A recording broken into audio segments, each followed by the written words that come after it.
Hello, EK Nation. Welcome to a new edition of This Week in Karting, episode 98, May 27th, 2026. My name is Rob Howden, joined by David Cole as we work our way through all the major news that hit the EKN homepage over the last couple of weeks. This edition of This Week in Karting presented by Velocity Racing. What brand is known around the world for its innovation and success? It is Sodi Kart.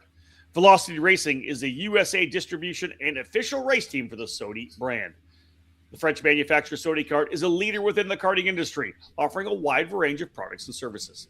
Visit velocityracing.com to learn more about the Sodi Racing chassis or call 407-270-3042 to become part of the Velocity Racing network today. Sodi Kart, the world leader in the karting industry.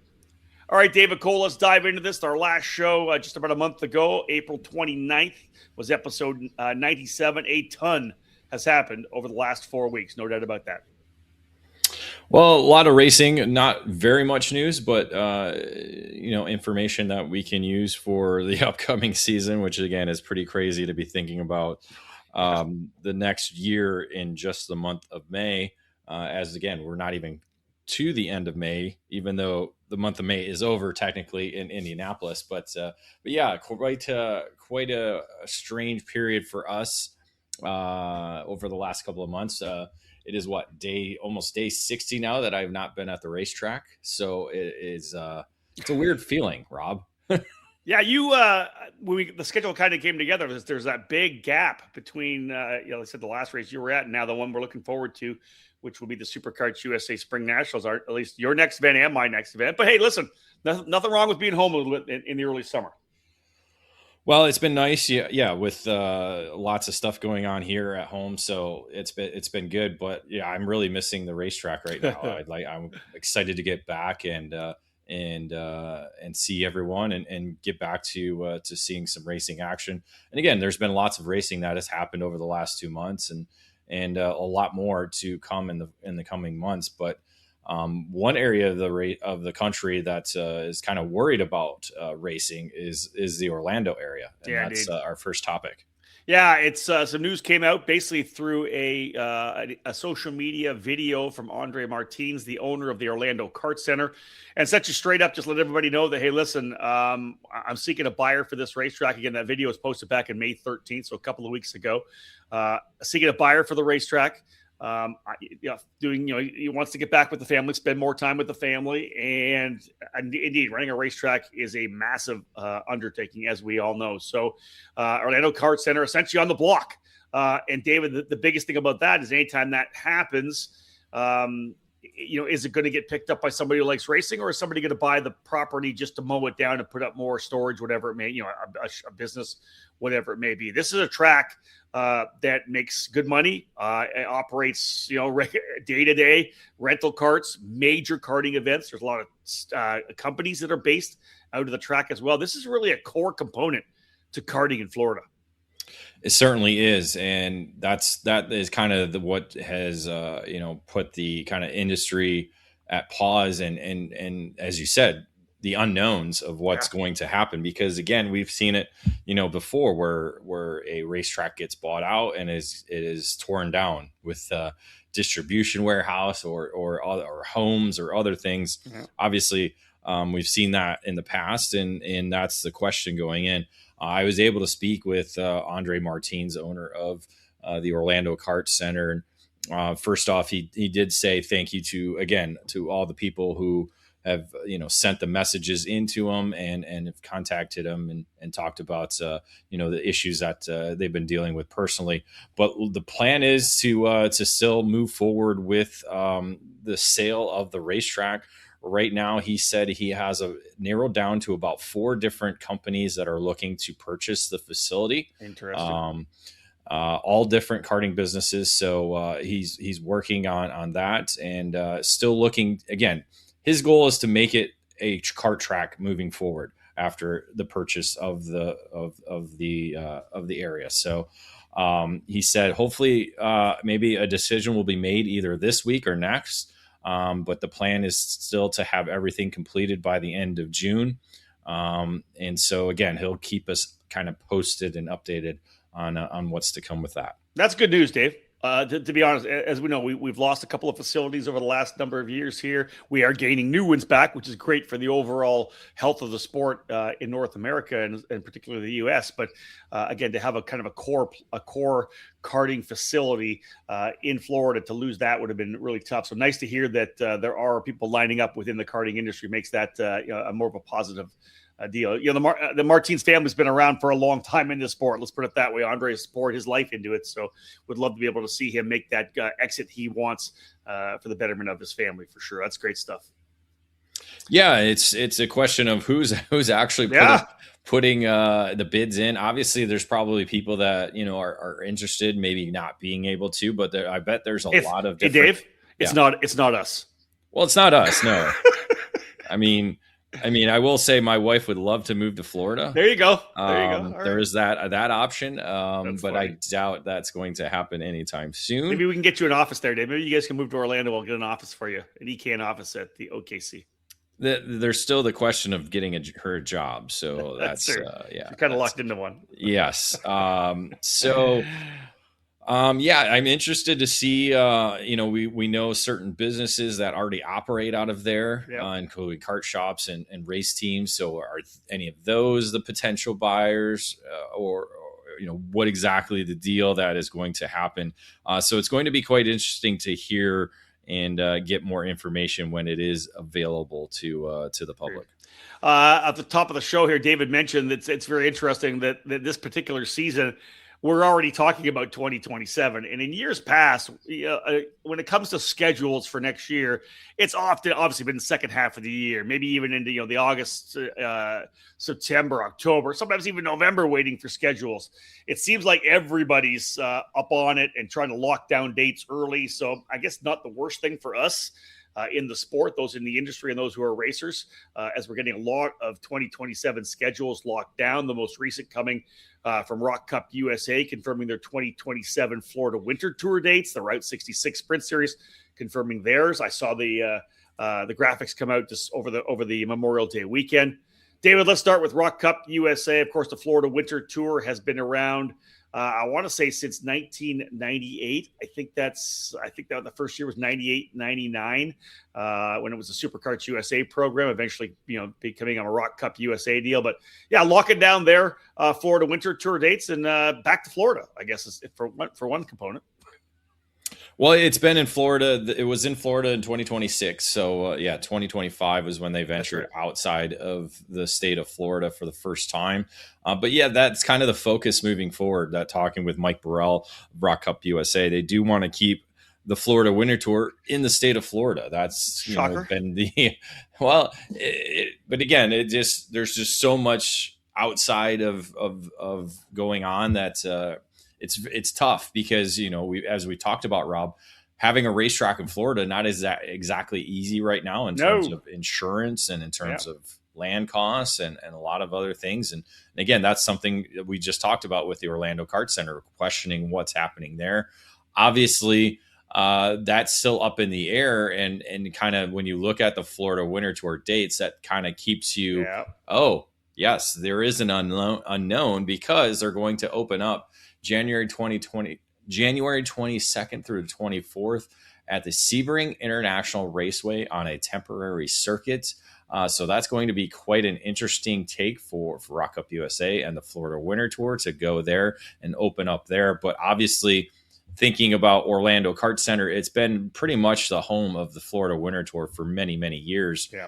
And to not open up there, that again is part of the unknown in terms of the Orlando Kart Center future. So you gotta figure maybe one of the other two dates remaining for 2027 will be the Orlando Kart Center. But again, we don't know until that future has been a little bit cemented.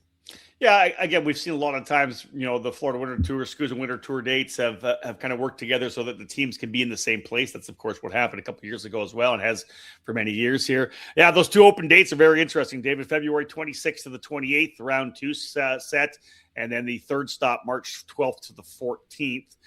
There are obviously some options, but I'm sure again, it kind of leans into the linchpin of the whole thing is the Orlando Kart Center, David, right? Those are the ripples. Like had that track closed down, or if it had or will, Obviously, we're being told that there are buyers within the karting industry, which is great.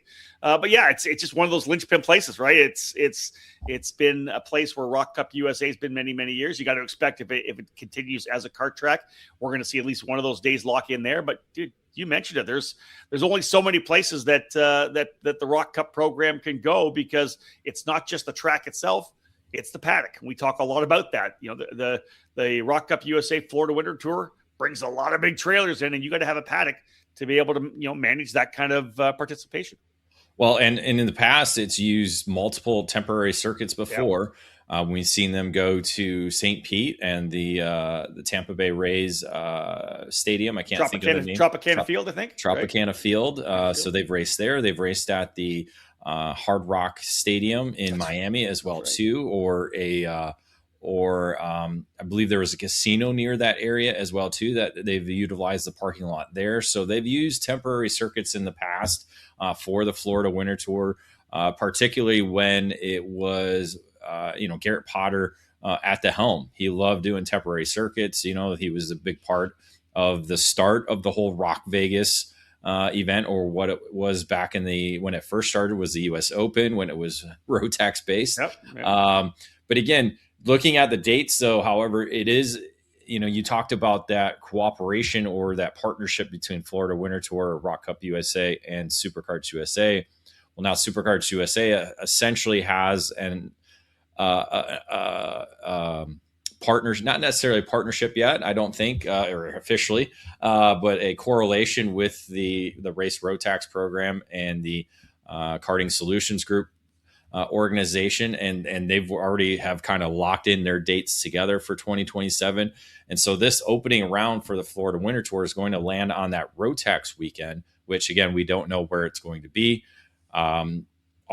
My guess would be Texas, very similar to what we saw in 2026, but that's again up in the air as well too, because with Speed Sports Raceway Park up for sale as well, that's still an unknown factor as well. So, I don't see SCUSA going to Florida in 2027. So, this does kind of set up for a quite unique scenario in terms of where racers are going to race at least in January for the 2027 season. Yeah, and sticking with some Rock Cup USA news, Rock Fest West is going to be coming in July, and the Rock Sonoma Triple Crown 2, their second series of 2026, will begin on the June 2021 weekend. David, I mentioned the Route 66 Sprint Series confirming their 2027 schedule. Those graphics came out over the weekend. They expand to 5 races from 4, and we're doing Indiana, Wisconsin, Illinois, and where else? Yep, Indiana, Wisconsin, Illinois. 3 states, 5 races. Yeah, and 3 of them being in Wisconsin. Starting things off April 30th to May 2nd at Newcastle Motorsports Park. Traditional launch of the Route 66 Sprint Series. Great start to the 2026 season with a ton of drivers in that first one. The entries flirting with 200. David, then back June 18th to the 20th to Millwright Raceway, Badger up in Dousman. And then I think the one that's got everybody kind of fired up a little bit, July 16th to the 18th, David, back to Shawano, USAIR Motorsports Raceway. Yeah, I talked with Tim Coyan of Route 66 Sprint Series, and he said the drive or the request to go back to Shawano, Wisconsin was very high. And that is mostly the reason why there are 5 events now for the Route 66 Sprint Series. Yep. He didn't want to lose those other racetracks all 4 of these other ones are already on the 2026 calendar. We wanted to bring them back for 2027, but the opportunity to go race back at the US Air Motorsports Raceway in Shawano, Wisconsin was available. So again, April, June, July, August, September. So essentially 5 straight months of racing for the Route 66 Sprint Series. Great cadence. Love that. Yeah. And so again, it basically is how it used to be back in the day. Yep. Really, to be honest, Rob, that's how regional racing was. Our programs really didn't start until May, and then we were done in September because it gets colder in October, or it can get. So yeah, that works out. So Shawano, Wisconsin, that's the kind of the the headline for the 2027 schedule that they put out. It's been a while since we've had major event there. I want to say Cup Karts North America has been there multiple times, but not in recent years. So it's probably been a few years since we've actually seen a major program go to the Northern Wisconsin facility, which again, we've been there multiple times.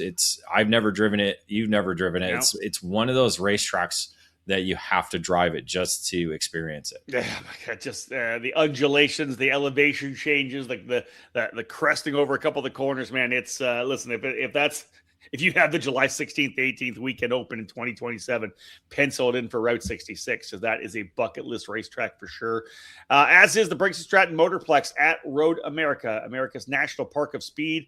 The Route 66 Sprint Series for 2027 heading there August the 13th to the 15th, and they'll cap it all off September 17th to the 19th, the finale at Norway Motorsports Park. Dave, just a really strong schedule, fantastic facilities, some legendary facilities. As we mentioned, Indiana, Wisconsin, and Illinois, that's the region for the Route 66 Sprint Series. Huge start to 2026. And again, building off the momentum of Chris Kardashian's years with the Route 66, Tim Coyne's taking it over. He's pushing it to another level.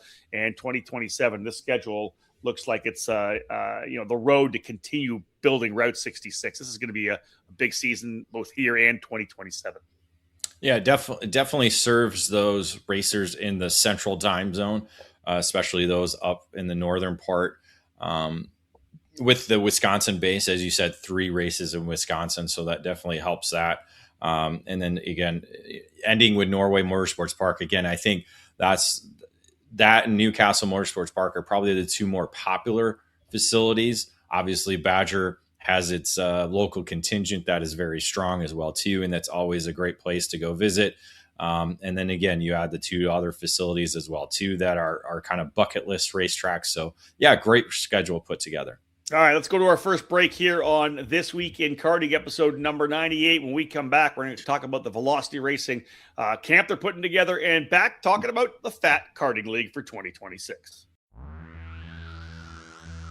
CRG is one of the most iconic brands in the world of karting with a never-ending focus on winning. Kart CRG USA is the North American distributor for all CRG products. Based outside of Houston, Texas, Kart CRG USA supports CRG dealers across the continent, reaching every corner of North America. The CRG KT5 has been designed specifically for the US market. The KT5 is the perfect fit for X30, KA100, and other tag platforms, featuring the new Aero package and VEN 11B braking system. For cadet drivers, the CRG Black Beer continues to log in victories and championships across the globe and is utilized in both 2-cycle and 4-cycle competition here in North America. Longtime CRG drivers will be happy to know the CRG Road Rebel, the standard in quality and performance, continues its excellence for those of the shifter kart ranks. The CRG FS4 chassis is the ideal choice for racers in Briggs & Stratton competition, with numerous podium results across classes at the CKNA divisional and national events.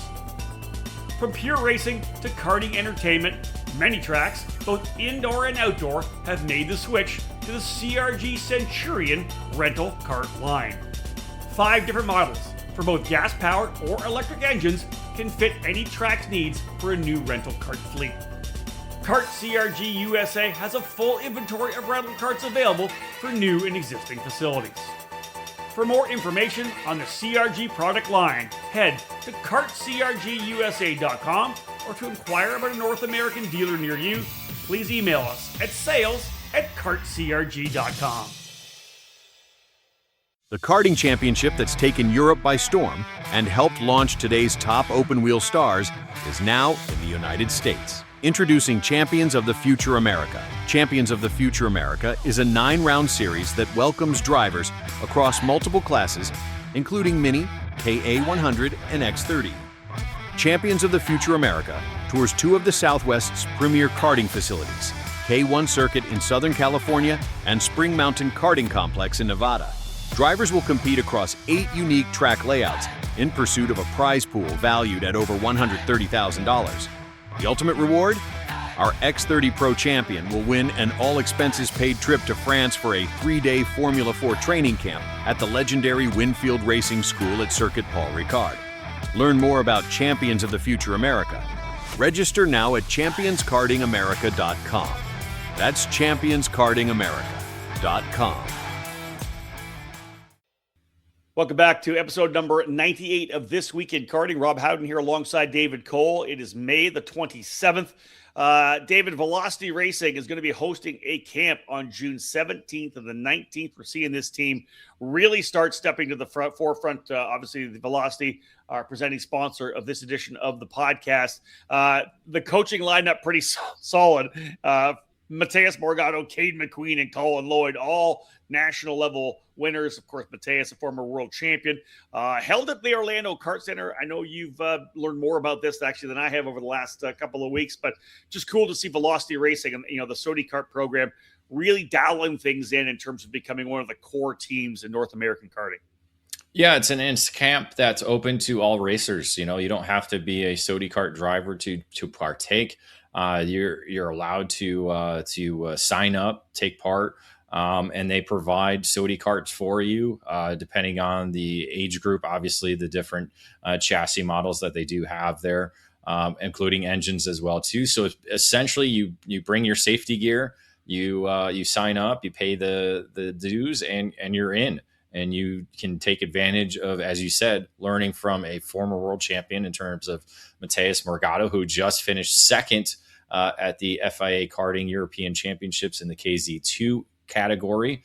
You have Cade McQueen, a Rock Vegas winner, and a British champion as well too. So he's more of that single speed guy. And then another single speed guy is Colin Lloyd, the reigning Superkarts USA Winter Series champion in the KA senior division. So a lot of different minds there. They also have a lot of their staff that are very well trained and experienced as well too. So again, any driver with the opportunity to, again, club, regional, national, whoever you are, the kind of the ticket is open to all of you.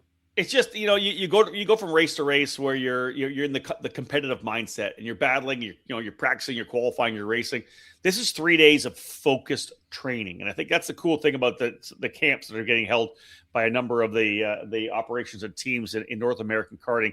You really dive deep into the techniques, the racecraft, your braking, the driving line. If you're new to the sport or have been doing it for a couple of years, this is a really great opportunity to really take your game to the next level. So have a look at that, folks. Again, Velocity Racing, June 17th, 18th, 19th, Orlando Kart Center. David, are they just sending people to the website, or is there there's a sign up through their website, okay, velocityracing.com. Perfect. And again, another aspect that they're focusing on is qualifying, being able to time it right. And because as we know, we don't have those longer qualifying sessions anymore. So it's about going out and hitting your marks and that too. So not only racecraft, but qualifying and other aspects, both on and off the racetrack. Let's move and talk about the Fat Karting League expanding in 2026. You just think back to last year when they kind of just got things rolling, brand new to the program. Fat Karting was the electric karting program that was based at kind of in the east with Newcastle Motorsports Park. This thing exploded to the point where they had their Midwest program. They end up launching a SoCal program at the end of 2026. They had the runoff. The whole thing was great opportunity to get people to learn about karting. They were brand new, but also with kind of that level, the pro kind of level. And in the end, talking all about that F4 seat that was available, Jackson Wolney ends up winning this thing and finds himself, running in F4 overseas this year. Just an amazing success story, the way this thing grew in 2025. Race Liberante at the helm over here in the U.S. Midwest and SoCal are back, but David, there's a couple of new regions as well. They're not sitting on their laurels. The plan is to continue to grow this. They call them hubs, Midwest hub, SoCal hub, but now into NorCal and into Texas. This thing is exploding, and it's going to be bringing a lot of new people into karting. Yeah, it's geared towards all different aspects for the sport. Those who are already involved in the sport, those who are new to karting as well too. And as you said, they're expanding now into 4 different hubs. They have obviously the flagship Midwest hub that is still here and returning back now that it's warm here. And Southern California was kind of the base of their California hub that they had last year, but now they're going to split that up to a Southern California and a Northern California hub.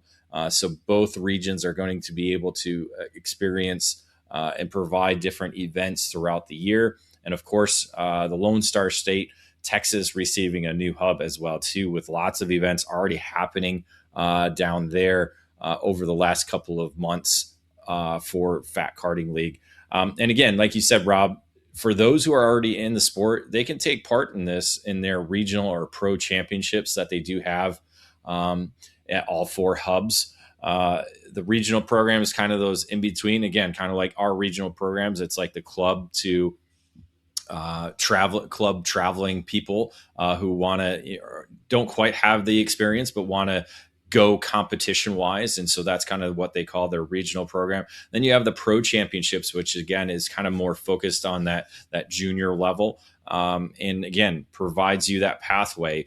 You do well at the regional and pro championships, you get invited to take part in the Fat Karting League World Finals. And then from there, you go on to the Fat Racing F4 Shootout if you are able to get that ticket or that selection process. And again, lots of different ways to find success or experience with the Fat Karting League program that they are providing in 2026. Yeah, so many levels, layers to this program, all the way up to getting a chance to go F4 racing in 2027. David, focused on the junior program as well. Let's reiterate that for those who may be learning about Fat Karting right now. It's 14 and below, correct?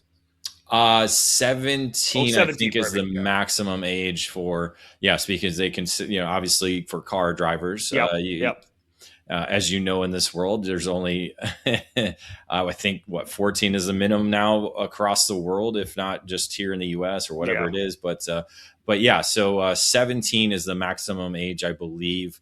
I think you could be 17 this year and turn 18. I don't know the ins and outs of it, but yeah, it's more, again, this program is more focused on kids and kid development and junior drivers development as well too. I mean, they go all the way down to kid karts. That's what they do provide.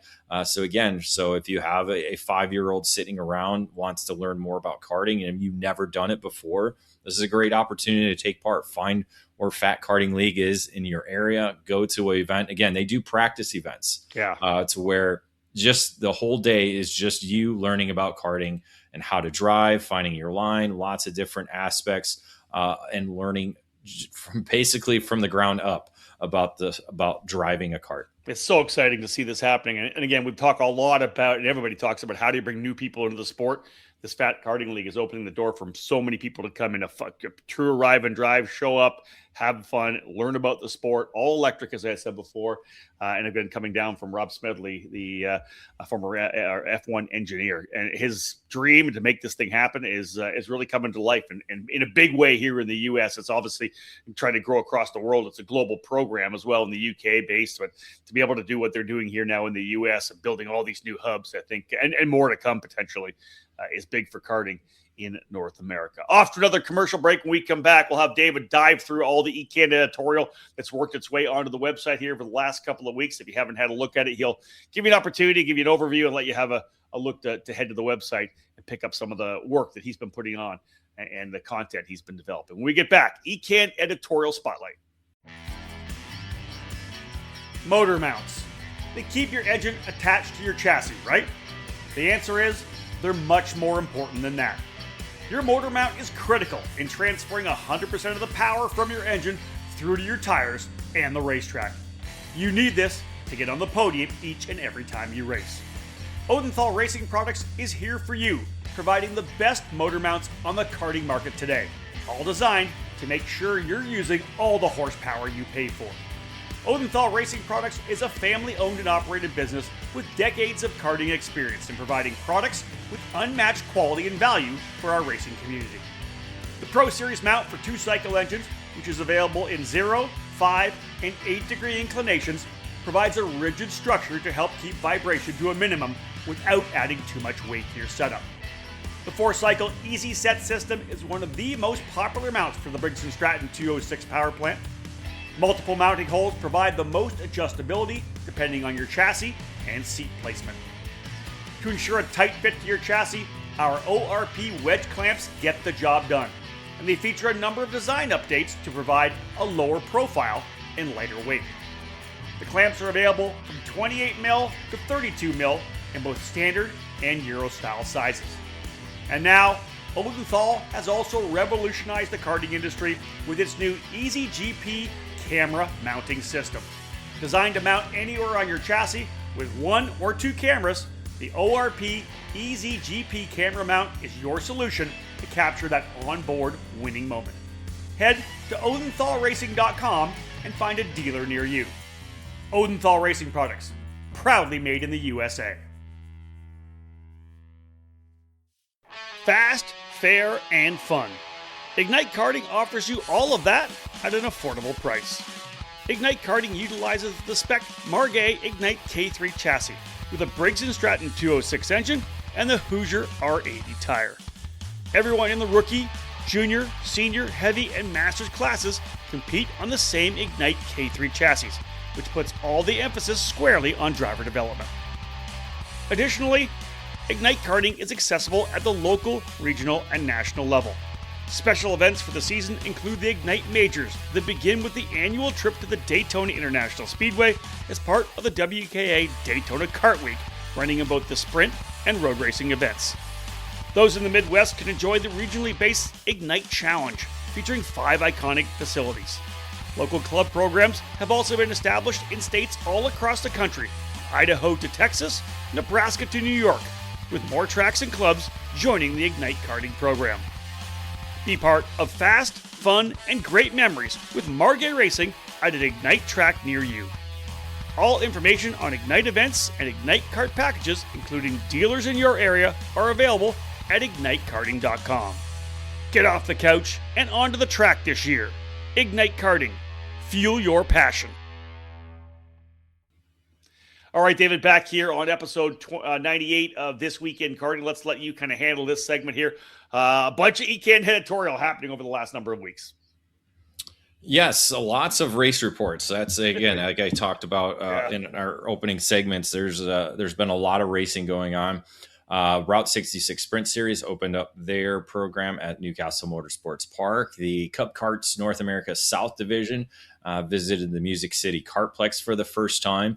We did have the IAME USA Grand National Championship that took part at the Trackhouse Motorplex. So those race reports are online, along with the Cup Karts North America North Division opener from G&J Kartway and the inaugural Canadian 4-Cycle Nationals hosted by CKNA Canada. Those race reports all available on the ECAN website. Yeah, hearing great things about the CKNA Canadian 4-Cycle Nationals. Talked to a bunch of racers that were there. Chatted briefly with Cody Schindel from CanadianKartingNews.com, and just said it was a fantastic atmosphere. The racing was great. And David, you always wait to the very end of the weekends, but again, all those drivers, like over 230 drivers, were there for the 4-Cycle Nationals in Mont Tremblant. No red flags at all. Great racing, fantastic atmosphere.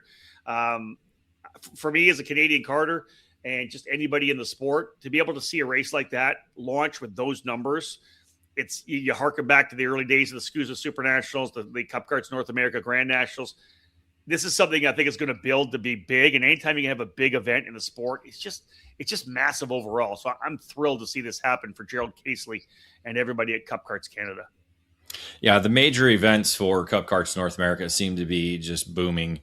They had the Winter Nationals down in Florida. They had the Spring Nationals in Charlotte that continue. That was kind of the secondary one after that was the first, I guess, non-Grand National event that they launched, and that's continuing to be a success. The Summer Nationals is gaining ground, being I think it's 4th of July weekend or somewhere around, and actually the first week of August is when it is. Yep. And then, this one I think is going to continue to be the one. in Canada for sure. It starts the year off, and I think that's the big one. When we talked to Gerald Castley, he loved that component of it. You start off with the Daytona 500, so that's a cool factor for that one for sure. What else you got, David? I know. Well, if we're doing these monthly, there's going to be a new driver of the month every month, and this one in April had a fantastic month. Yeah, so the month of April for driver of the month was Dutch Westbrook, a double weekend winner, both ironically in the North Carolina region. He opened up the USPKS Carolina Grand Prix, the 2026 championship, with a victory in the Mini Swift division, a drive-through. Coming from a few positions back to be able to secure that victory in his Mini Swift rookie season, and then followed it up with a victory at the Stars Championship Series event at the Charlotte Motor Speedway. So Dutch Westbrook coming off his end to the micro career where he won Rock Vegas and the Super Nationals, now into his mini rookie season with a couple of big victories already. Yeah, keeping that momentum rolling. Well done for Dutch. Shout out to him. Last but not least, a lot of things you'll see on the EKN on a regular basis is our product spotlights. And Dave, you had another one here most recently since our last This Week in Karting. Yeah, Comet Kart Sales has developed a new battery box holder and starter tray, or battery box tray and button holder, essentially is the name of it. Again, try people looking to cut weight or innovative or smaller batteries that are being utilized. Comet Kart Sales has a new device for you to utilize to mount these batteries and starter buttons to your cart. The tray is not approved for all sanctioning bodies. I know Supercarts USA made a little note about how it's not legal for Supercarts USA competition, but for club racers, for regional racers, make sure you double check to see if this product is mandated or allowed in your program. How about a little teaser before we go to another commercial break? What are you working on right now? What do you see coming in the next couple of weeks? Lots of you caught me off guard there, Rob. I was going to say I'm going to throw a little curveball at him here. Probably any more race reports? Definitely got race reports coming. We will be publishing today a Fast Five with Quincy Grand Prix promoters to Jeff Scott. We have driver rankings coming Thursday and Friday to kind of update where everybody is, presented by Stilo USA. Yes, race reports and more. I'm working on a column. It's been slow going. It might be a two-parter or at least two separate columns because the way I kind of approached the angle, it went a different direction. So it developed in a different way, did it? Yeah, there's just, again, lots of things to get off my chest. I just don't quite have the time. And but I do want to be able to do that and kind of, again, everything I write or my columns are kind of just to highlight or pinpoint certain areas of our sport. And you mentioned Quincy Grand Prix. Let's just give a shout out that amazing street race. I think I just saw them post they're 30 days out. I think something like that from or 20 was it 20 days out? 30 days. 30 days out. Month away. It's a month away. Yeah. And again, that's folks, if you've never done the Quincy Grand Prix and it's another bucket list race, man, I did it. I don't even say how long ago I did it. I raced it back in the late 90s and absolutely loved it. It always seems to be either a conflict for me or it's like an off weekend when if I went, it would be like 6 weekends in a row and I'm needing some home time, but man, that race is such a good one. Margay Ignite will be there in a massive way. Everybody you talk about if they've ever been to the Quincy Grand Prix, definitely a legendary event, and it'll be a memory maker for you if you're ever part of it, for sure. Yeah, unfortunately I will be at the USPKS weekend at Newcastle Motorsports Park. Yeah. So again, yes, as you said, schedule just does not seem to work out for us to get back trackside there. All right, when we get back after this break, discussion time. What's hot? We're going to talk about one of the latest topics in karting to a certain extent, as David's got something lined up here to chat about. We'll be back in a few moments.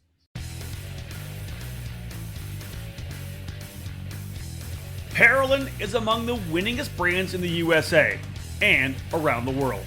The Parolin Le Mans full-size chassis for junior and senior classes and the Parolin Opportunity model for cadet divisions have earned success weekend after weekend at all the major championships and events in both the USA and throughout Europe. The Parolin chassis lineup also includes the Invader shifter, along with the Daytona 4-cycle chassis and the Delfino Kid Kart. Karters can head to the ParolinUSA.com website where the entire chassis line and parts are available to you, with shipping available all across North America. Parolin USA partners with several companies and race teams across the country to provide a strong dealer network to represent the brand locally and at the national level to support drivers throughout North America. Get on the chassis that's winning. Drive a Parolin.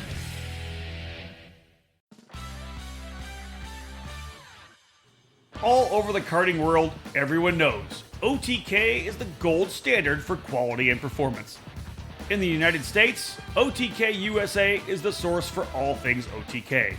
8 brands under the OTK USA banner are winning races and championships across the country in national programs like the Rock Cup USA Florida Winter Tour, the Challenge of the Americas, the SCUSA Pro Tour and Winter Series, the United States Pro Kart Series, and even more programs throughout the country. And OTK products are also front and center on the podium of club and regional races from coast to coast. Tony Kart, Cosmic, Esprit, EOS, and Red Speed have been joined by the Gallard, LN Racing Kart, and CS55 brands. To learn more about a specific product line or to find the OTK USA dealer near you, visit otkusa.com. Specific chassis territories are still available, so kart shops interested in adding a winning component to their product lineups can contact OTK USA directly. OTK, the gold standard of karting. Welcome back to This Week in Karting, episode number 98. It is May the 27th. Time for a What's Hot segment. Essentially, David and I dive into some of the latest topics, chat a little bit about what we think. I sprung one on David there before the break, asking about what he's working on. I don't get to see these topics until David sends me the script for the show. And so this one's obviously focused a little bit on me. David, I'll let you take it from there. Go. Yeah. So again, as I mentioned, it is the month of May. We're still in the month of May. The activities that are focused around the month of May are completed, obviously, with Memorial Weekend passing already. But yeah, again, it is supposed to be the latest topics in the sport of karting, but I put in or motorsports for this month or this show. And again, looking back at the Indianapolis 500, the 110th running that we just had on Sunday, was this the greatest Indianapolis 500 ever? So that's my question to you. Yeah, it's a really interesting question. A lot of people are talking about it, right? Listen, I think in my position, the Indianapolis 500 has changed so much over many years, right? It's really hard to compare some of the races from the 70s, 80s, and 90s compared to this one here. Was this one unbelievably exciting? Yes. I've been very lucky to have worked a number of 500s from pit lane as a reporter for IndyCar Radio. Those were interesting. We'll get to that in a second. But to be able to watch this one where I did, I was in the Anderson Promotions suite. It was awesome to be up there. A bunch of karters were with us, guys that race in the USF Pro Championships, and we're kind of chatting about the whole thing. The way the race developed was just a ton of fun. There's always a bit of a lull in the middle. I always say that it's the last 50 laps that kind of count, from like lap 50 to lap 150. Everybody's just kind of getting in the groove. They're working on their cars. You got, green flag pit stops.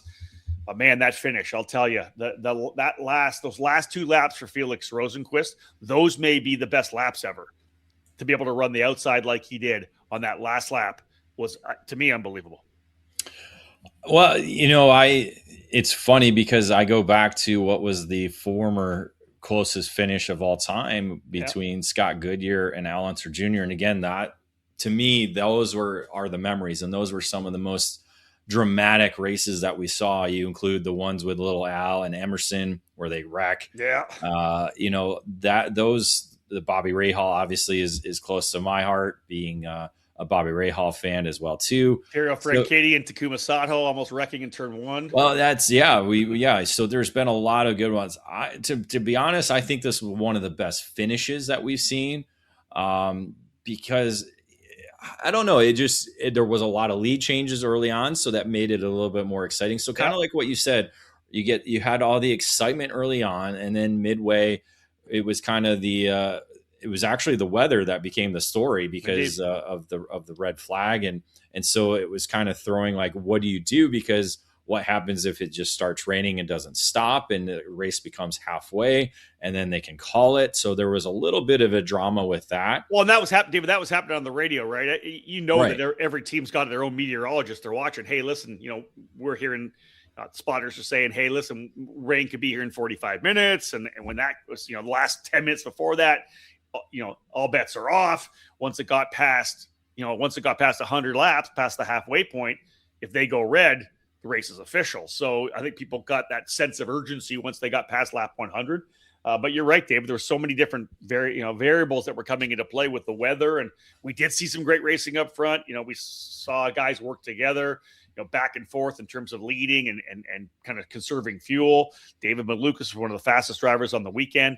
Overall, I think that it had so many different layers of the story leading into those last number of laps. And what are your thoughts on the end of the race and having that red flag after the Kyle Collette wreck? This isn't the first time, but it seems to be more generic now that if there's a wreck like this within 10 laps to go, they're going to throw a red flag. What are your thoughts on that? I'm kind of a 50-50 on that because I'm a traditionalist. I'm a purist as well. I'd be more than happy if the yellow came out and the driver who was there won it. It's happened, how many times over the years, the long history of the event. I don't know how many times it's ended under yellow, but that's if you're leading, it's a 500-mile race.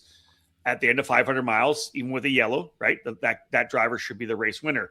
But we've moved over the last number of years into a more entertainment focus where we want it to be super exciting for the fans. NASCAR, of course, leading the way with their green-white checker and all their overtimes that they do to make sure it finishes under the green. So they've done that over the last couple of years. You can't not do it. Races won by Joseph Newgarden wouldn't have happened if it were not for that the red flag coming out. And again, I'll tell you, everybody lost their minds when it happened when you're trackside, right? The minute when the first yellow came out and they immediately went red, I think it was 8 laps to go, whatever it was, like the crowd just lost their mind when the red flag, because they knew they were going to get this battle, right? I almost feel like you could hear the crowd over the announcer's mic, and that's inside the pagoda, which is pretty soundproof, right? Yeah, it is. Yeah, they almost had the ambient on at the right time, because you could hear it in the broadcast, the crowd going, no. Well, the first one like that was, we were getting close to the end, and I don't know, whatever the yellow was, maybe it was then when DJ Clark, because of course there's the Fox broadcast, there's the IndyCar radio broadcast, and when you're trackside, the track itself, the IMS has Dave Calabro and Alan Bestwick in the booth, and they've got DJ Clark and Anthony Calhoun on pit lane. So update from DJ was, I just talked to the team, Pato's team, and he's good to go on fuel. So he was pushing, he was going to potentially have to do a fuel run and share save fuel to the end. When they said he was good on fuel, crowd goes crazy again, right? Because they know it's going to be a battle between he and Rosenqvist. Now, again, I would love to have seen what would have happened had it gone green to the end, to see whether or not those guys would have made it. I think Felix would have been fine. I think Pato probably would have fell down the order a bit, or at least I don't think he would have got caught by Malukas, but he wouldn't have won. So if there's no yellow, Rosenqvist wins anyways.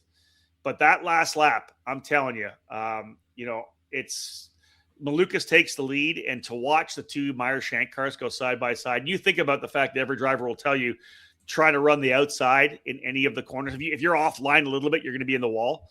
And at the end of a stint like that, with Felix Rosenqvist going to the outside of his teammate through alongside Armstrong, and then essentially side by side until he clears him in the short chute between 3 and 4, like that, there may not have been a better lap, at least to win, but a better lap in the history of that race, to be able to go around the outside like he did, hold it, and then get to the inside, and then the run onto Malukas for the closest ever finish under Aaron Likens. Absolutely thrilling. Yeah, so I would almost put it as the most amazing finish. Obviously, the closest finish. I don't know if I would put it as the greatest 500, but No, I exactly. think it definitely had its drama throughout the long period. Because again, rain delay and red flag as well too. So yeah, talk about a little bit about you attending as a fan, because you've done this before with the IndyCar Radio before. How was that experience compared to working it? Yeah, it's so much more relaxed, so much more focused on just the overall event itself. The years I worked in IndyCar Radio, you have a certain segment of pit lane. You're kind of aware of how the race is developing, but you're more focused on the 8 drivers that you kind of have in your window. Your pit stalls. So you're focusing on their development, what they're doing. So you don't get to see the race really overall how it's playing out. And then the minute the checker flag flies, you're fully on what interviews am I going to get, where have I got to get to? You're there to bring the race closer to fans. So you're trying to figure out who your interviews are going to be. You're tracking people down. You're running. The big comparison was I just got to enjoy the race itself, the feel, the atmosphere, and then again those last couple of laps. Like we were literally everybody's screaming. My hands are in the air when Felix wins. People are high fiving each other because the race was just that good. So it just, I think, felt more the purity of the race as opposed to focusing on what I did. I love working IndyCar Radio, but my time with doing the pit reporting, I'll cherish it and hope. You never know. Maybe one day I'll get back at it. But it was being able to number one, take in the whole thing. Bailey's and coffee earlier in the day, David. One of the best parts is just watching people watching the people rolling in for the Snake Pit concert. Absolutely smashed at 6 o'clock, 7 o'clock in the morning. It was flipping hilarious. So it's a bucket list thing. You have to do it at least once. Is it, do you feel it's easier to watch obviously at home, or does the atmosphere itself trump the ability to kind of pinpoint and watch what you want to watch? Totally different experience. At home, You're getting so much information right from the broadcast. You get to see all the different bits. It's more of a personal experience, I think, when you're at the track, because of course you only get to see certain segments. We're leaning over the fence because we're up kind of towards the pit in, so we can see them coming out of 4, then down the straightaway. There's a small screen. Oh, it's a big screen, but it's small on the other side of the track. So you're watching on that. It's just a different experience overall. But I will say this, if you're an Indianapolis 500 fan, do yourself a favor. You have to go to the race at least one time. You have to be there. You have to feel it. Get there early. Get there before 6 o'clock so there's no traffic. You feel the place come alive as 400,000 people pour into it. You just have to do it one time because and the opening ceremonies as they roll through everything, the national anthem, Back Home Again in Indiana, taps, like it's your hair standing up, people are getting teary eyed. It's amazing. It's just an amazing event for sure. Yeah, definitely a bucket list for sure. One day I'll go. You will. 100%. I will make sure that happens for sure. Yeah. All right, done. Off to commercial break. When we get back, let's wrap things up. Folks, we'll tell you where we're going to be and what's coming on ekartingnews.com. There's a new hot button name in American safety equipment, Stilo USA. Every product with Stilo is focused on safety, comfort, and function. Stilo USA is happy to provide you with the proper safety apparel to keep you protected on the track, and their karting lineup is second to none. New to the product lineup is the Stilo Carbon CMR karting helmet. Designed to revolutionize your karting experience, this carbon fiber crafted helmet is among the lightest on the market, without compromising on safety. The Stilo ST5 KRT karting helmet is manufactured using a lightweight and extremely strong composite material. The KRT provides an excellent fit and comfort level due to its dual density interior foam lining, and it's equipped with a symmetrical visor that offers excellent vision and an effortless central visor locking system. The Stilo ST5 CMR standard was developed jointly by the FIA Institute and Snell Memorial Foundation to ensure safer and lighter weight helmets for younger karters. Drivers rave about the superior comfort levels, lightweight construction, and the unparalleled field of vision that is perfect for the youth helmet line. Stilo didn't stop with their helmets either. The newly developed Carbon Curva rib protector is unlike any other on the market, with a form-fitting solution to offer superior protection. The Carbon Curva 8870 version is FIA homologated and includes a chest protector. Head to stilohelmets.com to review these products and many more to keep you safe on the track. Stilo, any competition, one helmet. Ready to step up your game? Joining the Rawlison Performance Group is the obvious choice to take your racing to the next level. Industry-leading driver development is provided by our staff of multi-time national champions, Super Nationals winners, and Team USA members. And at the same time, RPG continues to be a national-level powerhouse race team. Our goal is to help you raise your game and win races.